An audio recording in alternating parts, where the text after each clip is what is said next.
And you're welcome back to the final part of the show. And what you just heard earlier on is Jake talking to his new best friend, Eric Weddle, asking him what his plans is after the Super Bowl and trying to get an invite. I don't think Eric took the hint, though, Jake. I did try to slide into his DMs. I wanted to ask him a second question, and I wanted to ask him would he come to my own wedding, but I might have to slide back into his DMs to see if he will come. I'm pretty sure you're blocked now at this point, Jake. I don't think you're not even be sliding anywhere. Creep. Fionn, also, we need an update from you. We're in the last part of the show. Have you commented underneath any of Kyler Murray's pictures yet to see if he's okay, hon? No, not yet. I didn't get a chance while we were kind of in between takes, but yeah, you've reminded me now. So maybe at the end of the show I'll do it, and if we get any response, we'll put up some screenshots on the socials and see. I think you should just constantly comment "you okay, Hood" under everything. On all two of us, everything. Yeah. Every potential sort of player this season or this off season, like trying to force a move away from their team, and anything they do on social media, Fionn has to be right there, just a bit like, "You okay, hon?" Nothing but snakes. But hey, let's bring on our final guest for this evening. Of course, he is friend of the show with The Athletic, and of course, co-host of the 11 Personnel podcast. It is Rich Hammond. Rich, hello, sir. How are you? I'm doing well. It's good to be with you guys again. It's always great when we get the chance to speak to you. Well, maybe not great from a Seahawks point of view, because obviously the Rams are doing something good if we have you on the show. But hey, look, nonetheless, it's still great to speak. Well, thank you. Yeah, it's an exciting time. Look, I mean, whoever you're a fan of, you're always a fan of the Super Bowl, right? So we hope it's a compelling game, even if you're not cheering for the Rams, which you're probably not. But hopefully, it's an exciting game, and I really think it will be. For sure. And how has the week been there for yourself? Have you been sort of traveling to I guess they've only sort of landed since Tuesday. So have you been traveling at all to any press days or anything like that, or have you been sticking sort of to the virtual stuff? Yeah, unfortunately, that's a lot of what it's been. There's been a couple of in-person access things, but they decided to do it mostly on Zoom again, which I understand. It's unfortunate, especially here in Southern California. We were, hit pretty hard with the Omicron variant, and just, the players' safety is the primary thing. It's nice when you accommodate the media, but what we really want to get to is a Sunday afternoon where everybody's available. You don't want anybody lost. So it's a little unfortunate. It's not quite as fun. 3 years ago when the Rams made it, we did the big Super Bowl media night where you went around and everybody asks the crazy questions and where's the crazy hats and all that. So they didn't do that this year. So there's a little bit lost there. But it's still a really fun experience, as you guys found out. And really, it's all about getting till Sunday. I really can't wait till Sunday gets here, to be honest with you. Yeah, you're right. It was sort of our first taste seeing a Super Bowl press conference. I have to say it is quite good. Now, Jake and I and Fionn, we sort of had a bit of a discussion, because Jake, like we just mentioned there, he got to ask Eric Weddle a question. I was simultaneously in the Andrew Whitworth press conference, and I had my hand up from the very start. And I'm fully convinced, and I've said this for the last few days, that they did not allow me to ask a question because they had no clue how to pronounce my name.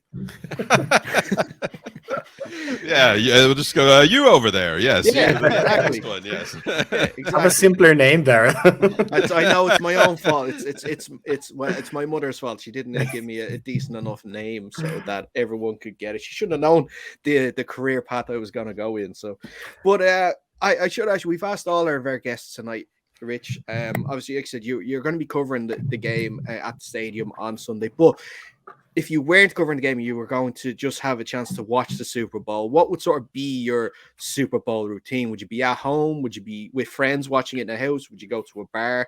And then also we need to ask, what is the one snack or one piece of food that has to be at any Super Bowl like watch party you'd go to? It's a hot topic at the minute.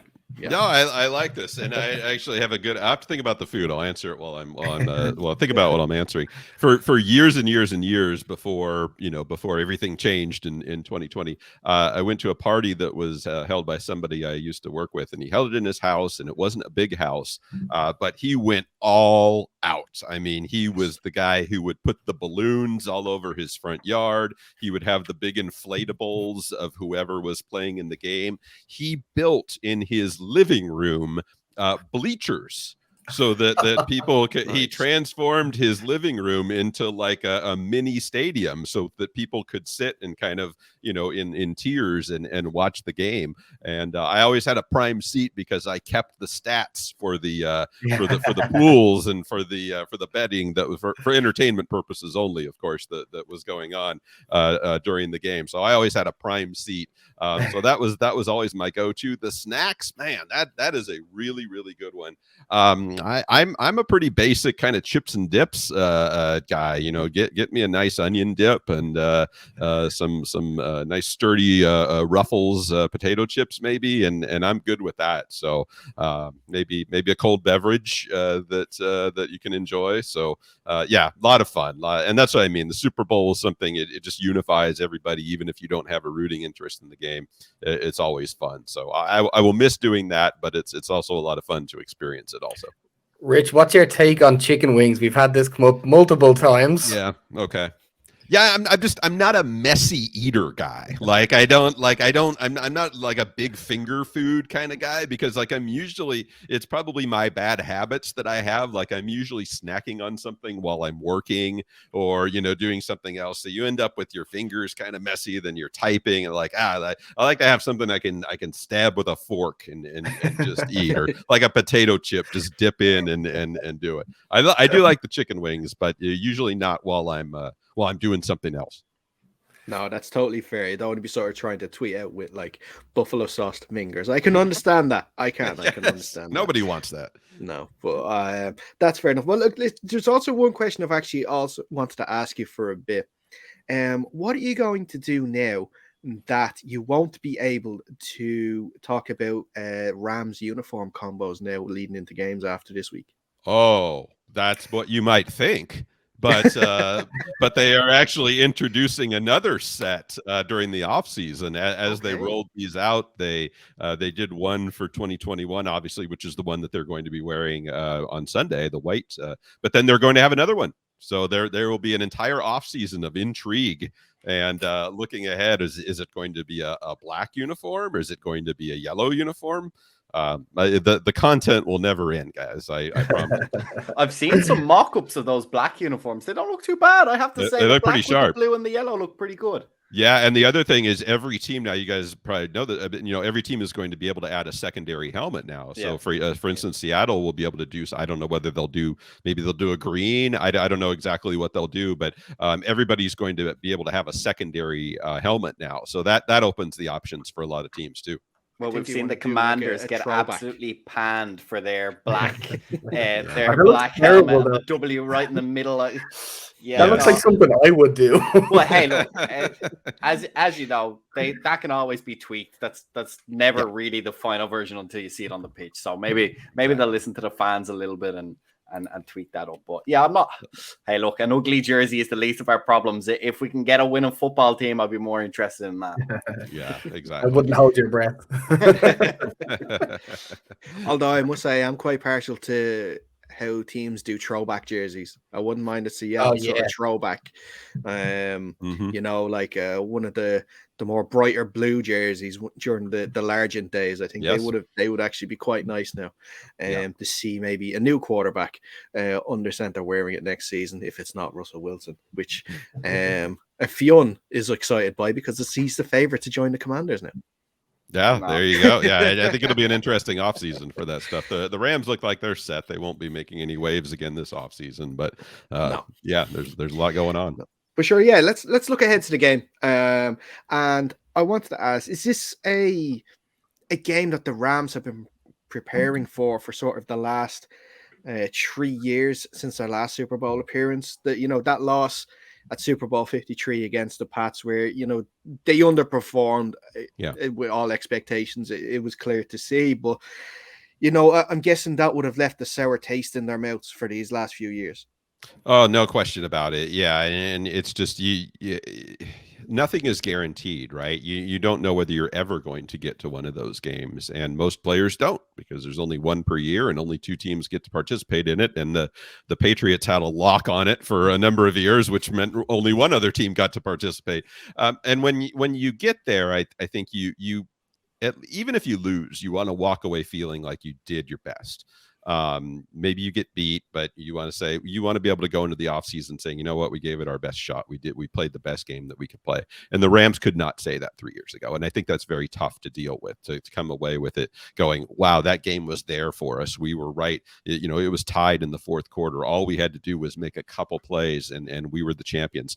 And they've had to live with that for a while. And knowing how competitive Sean McVay is, I'm sure that has stuck with him for the last 3 years. And then this game in particular, that the extra emphasis on having the game in your stadium, having some of the advantages that go along with that, knowing that your owner just spent $5 billion to help build this stadium, even a little bit of extra pressure there. So yeah, I think you're right. You've seen it in the way that they've built their team and some of the very aggressive decisions that they've made. This is not a team that's built for 5 years from now. It's a team that's built for right now, to capitalize on some of those guys who played in that last Super Bowl and who are still around. Aaron Donald, Andrew Whitworth, some of these guys. This is the time. So yeah, I think to answer your question, yeah, I think it has been building to this, and this is it. Again, nothing is guaranteed again. So they have to take advantage of it right now. Yeah, I don't know. Has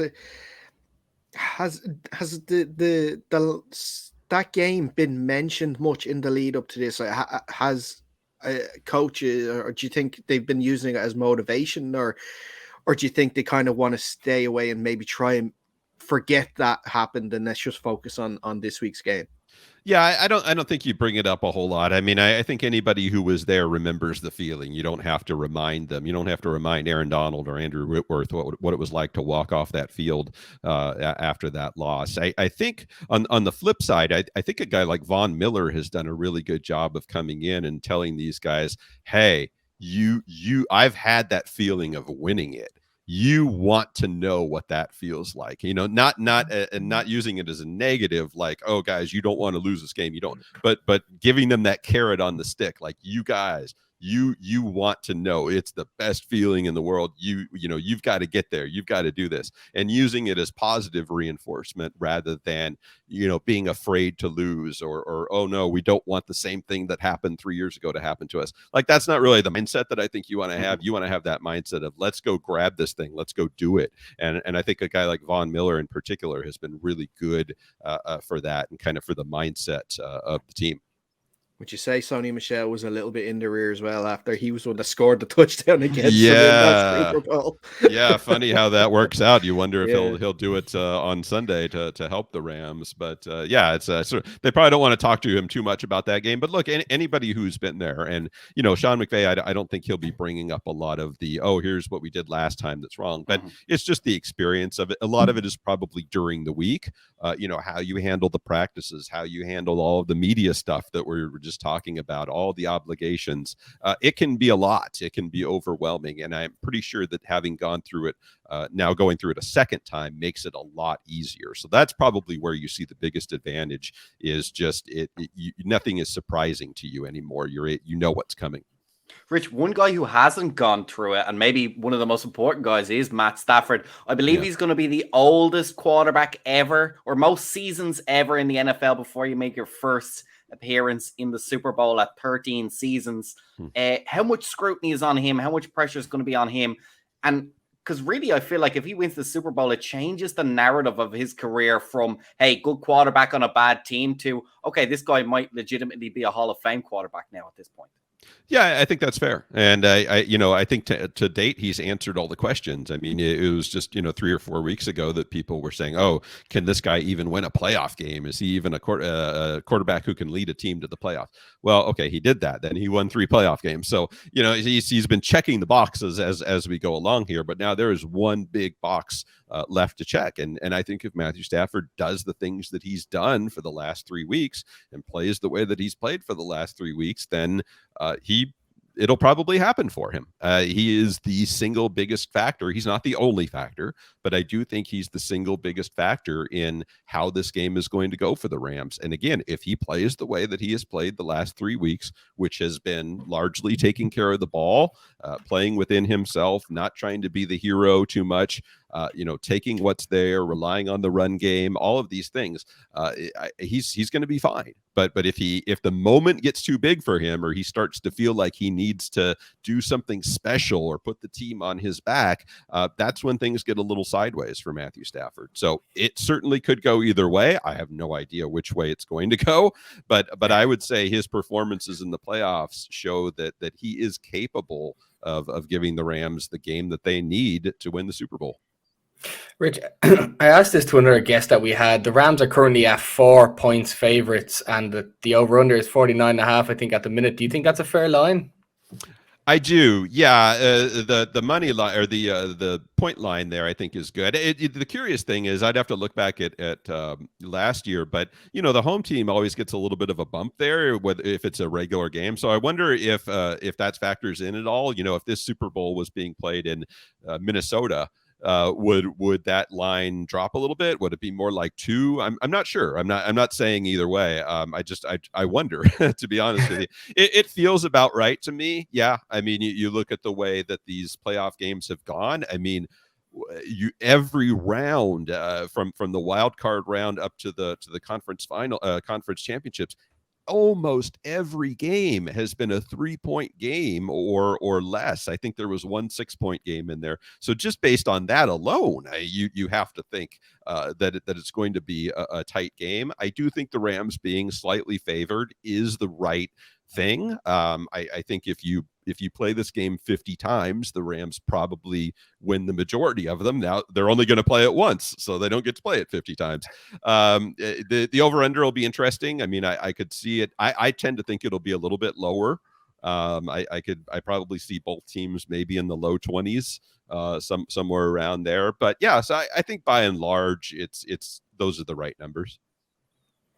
Yeah, and one of the main talking points heading into the game is the matchup between the Rams D line and the Bengals O line. What other matchups are you looking at and thinking that it's vital for the Rams to win this one if they want to win the game Sunday? Yeah, I mean that's a big one too, but also the play of the Rams linebackers I think is really important, and you look at where they've gotten themselves into trouble a little bit at times, and it's teams trying to exploit some of those matchups.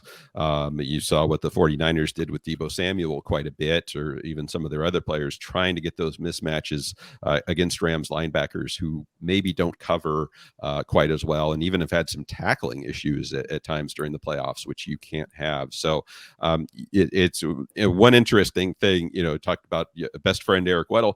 It kind of came out in a little bit of a backwards way. I'm not sure whether it was intended to, but Eric Weddle's going to be the signal caller in this game. I've seen that, yeah. And that's a change. They had given that to one of the linebackers during Troy Reeder during the last part of the season, and Troy Reeder's been largely ineffective in these playoff games. So I think what that might be a little hint here is that they might be shaking things up a little bit at that linebacker position. Maybe you see a little bit of a young guy like Ernest Jones getting a little bit more time, or a guy like Traven Howard who made the big interception to clinch the game against the 49ers. That was a little bit of a tell to me that the Rams might recognize that they have some issues there, and that they're going to need to get better play out of those linebackers, whether it's to slow down Joe Mixon coming out of the backfield, or whether, if they try to get some weird matchups with Chase or whatever it may be. I really think that's the way that teams try to attack the Rams, and it looks like they are aware of that and might be making some personnel changes. Yeah, we've seen that Jalen Ramsey is sort of like to move around this season in the cornerback position. Do we think that he's going to have a bit more of a assignment role on Sunday, where he's sticking more to Jamar Chase? And if that is the case, then when it comes to the cornerback on the opposite side with Darius Williams, who maybe hasn't had his best season considering the heights that he hit the year before, and going up against Tyler Boyd and T. Higgins. Yeah, that's a big decision for the Rams. If I'm them, I do stick Jalen Ramsey there because I think that's the matchup you have to win.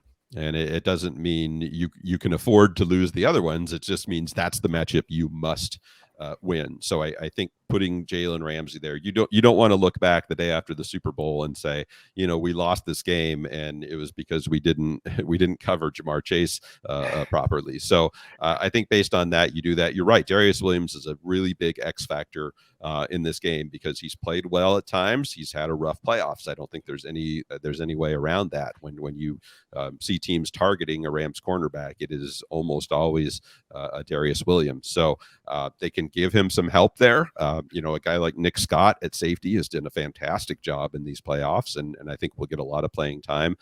So you can help those guys out if need be. But yeah, Darius Williams really important. A guy like David Long, if he can get in there. Robert Rochelle has a chance to play.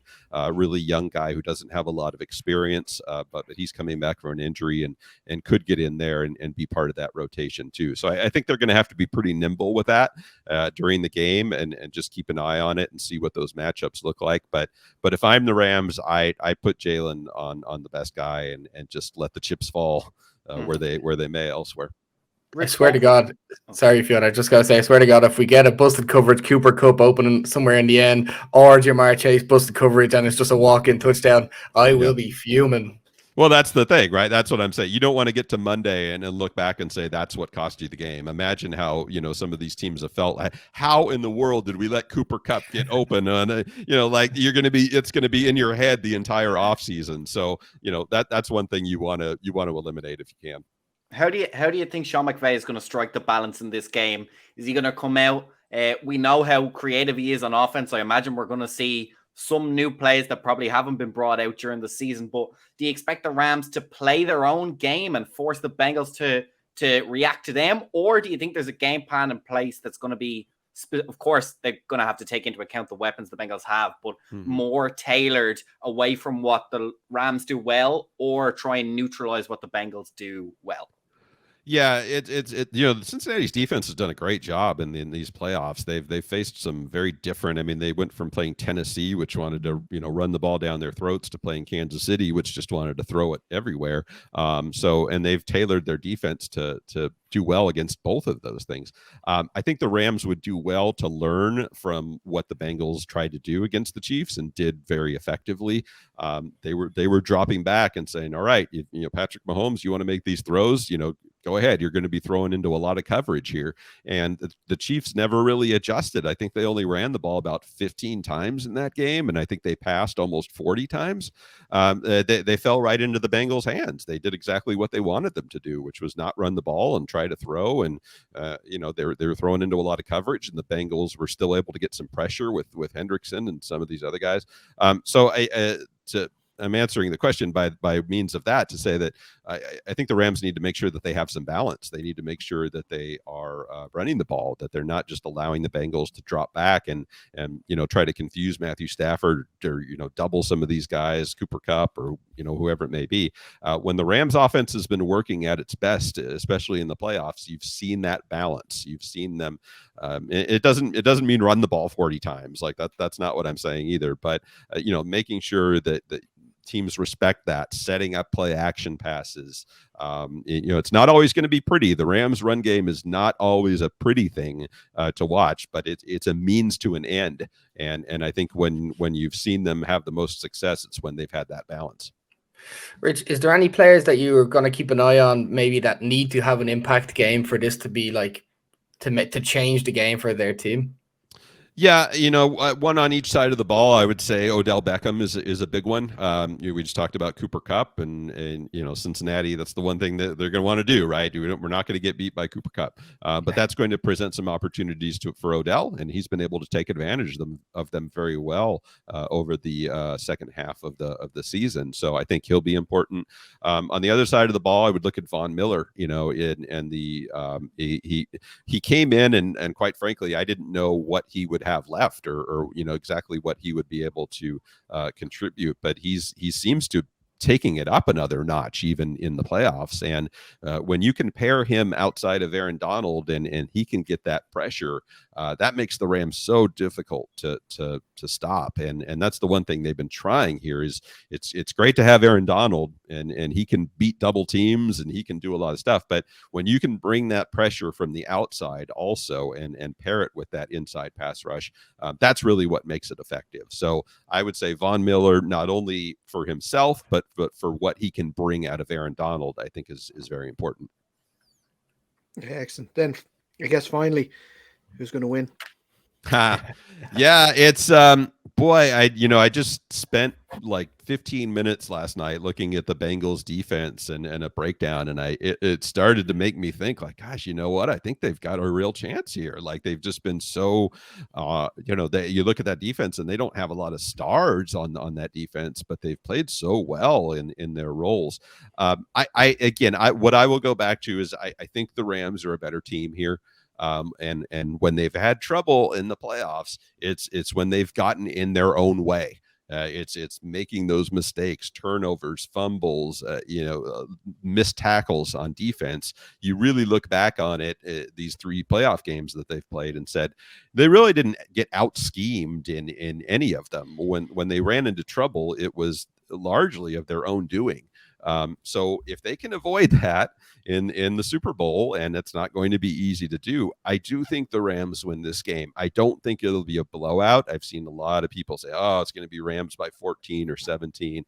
I really don't see that happening, and not the way the Bengals have played, not the resilience that they've shown, even when they've gotten down early. And also knowing that the Rams have had trouble holding some of these leads that they've had. So even if it's 10-0 early in the game, it's not going to be over.